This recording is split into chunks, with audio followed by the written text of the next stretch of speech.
एक अद्भुत कठिन दौराहे पर देश की राजनीति है और बिहार से विकल्प की शुरुआत होनी थी। आपको जो भी ऑफर किया गया है, नेता प्रतिपक्ष लगातार आपके साथ जी संवाद में रहे।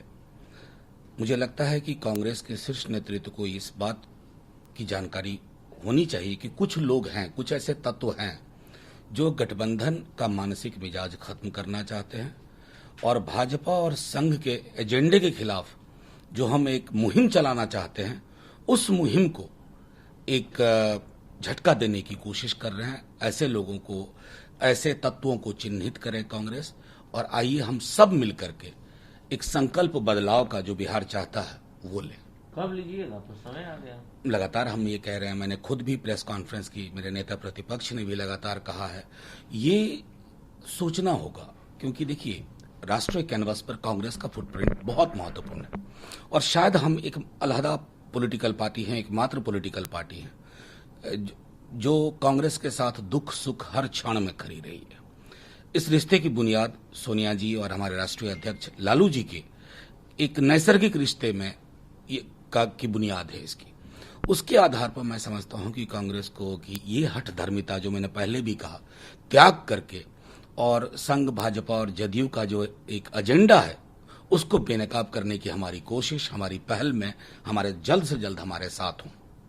लगता होगा 80 और 63 में बहुत लंबा गया था मनोज। देखिए, मेरा सीधे मानना है कि जब जब आंकड़ों में उलझ करके हमने अपनी राजनीति तय की है ना, तब तब इतिहास हमें गुनहगार मानता है।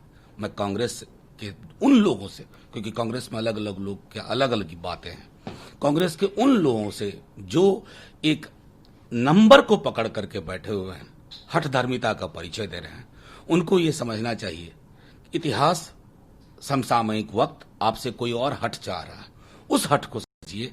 और ये आंकड़ों के, अरे अभी लोकसभा के चुनाव होंगे, बहुत सारी चीजें होती हैं, आपको वो एक राष्ट्रीय राजनीति में क्या भूमिका अदा करनी है, उसके संदर्भ में आप बिहार को देखिए। बिहार कराह रहा है, उसको बदलाव चाहिए और उसमें मैं समझता हूं कि आंकड़ों का ऑब्सेशन से हटना होगा।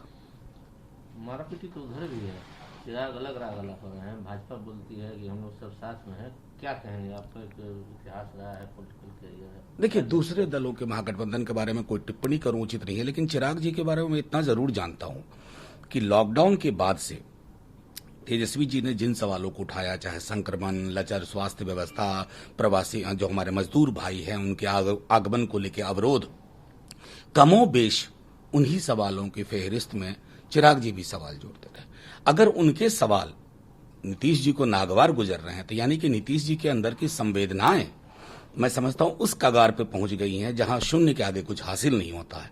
शायद उसी का नतीजा है जो चिराग जी के साथ जो व्यवहार करने की कोशिश की जा रही है। राजनीति संभावनाओं का खेल है मानते हैं? हमारी पार्टी, हम तो असंभव संभावनाओं के लोग हैं। हमारे लिए लोगों की, आवाम की बेहतरी से ज्यादा कुछ नहीं है।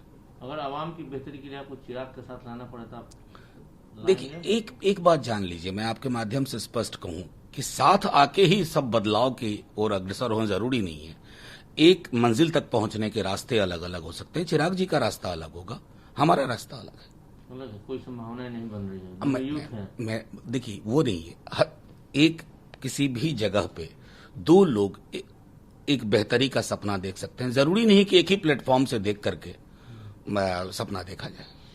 हाथरस में जो उसको क्या कहेंगे? देखिए, उसके लिए कोई शब्द नहीं है। हाथरस में सिर्फ उस बच्ची की दुखद मृत्यु नहीं हुई है, बलात्कार के बाद निर्मम हत्या नहीं हुई है, इसे मैं हत्या कहूंगा, बल्कि हमारी संवेदनाओं की भी मौत हुई है। मुझे स्मरण है निर्भया कांड जब हुआ था, पूरे देश में आक्रोश और उबाल, हर टेलीविजन चैनल पे उस पर चर्चा। आज अचानक मुझे जो ये चुप्पी दिखती है एक बड़े हलके में, वो चुप्पी परेशान करती है। मैंने कभी भी नहीं कहा कि फलाने राज्य में ये है, फलाने राज्य में ये है, लेकिन उस राज्य के मुखिया को बेस्ट चीफ मिनिस्टर का अवार्ड देने वाले उन महत्वपूर्ण संस्थानों से मैं हाथ जोड़ के विनती करूंगा, कहां सर्वे करते हैं आप? इस बच्ची के घर जाकर पूछिएगा कि बेस्ट चीफ मिनिस्टर का अवार्ड मिला है यहाँ के मुख्यमंत्री को। मैं समझता हूं फौरी तौर पर हमें एक जरूरत है एक ऐसे समाज के निर्माण की जहां बच्चियां महफूज हो। ये नहीं होगा ना कि बेटी बचाओ बेटी पढ़ाओ, और बेटियों के साथ ये होता रहे? कौन सी नजीर पेश कर रहे हैं हम? सोनिया गांधी ने तो ये कह दिया कि रूथलेस गवर्नमेंट ने उसको मारा है। बिल्कुल सही है। उस सरकार के अंदर मैं बार बार मैंने कहा है आपके माध्यम से, तो खास तौर पर कई बार, कि जो व्यक्ति, वो व्यक्ति हो सकता है मठ चला रहे हो बहुत अच्छा, उत्तर प्रदेश उनके वश का नहीं है। उनके राज्य में सच का एनकाउंटर होता है, उनके राज्य में पोस्टरबाजी होती है बच्ची को लेकर के, और हालात जमीन पे ये हैं।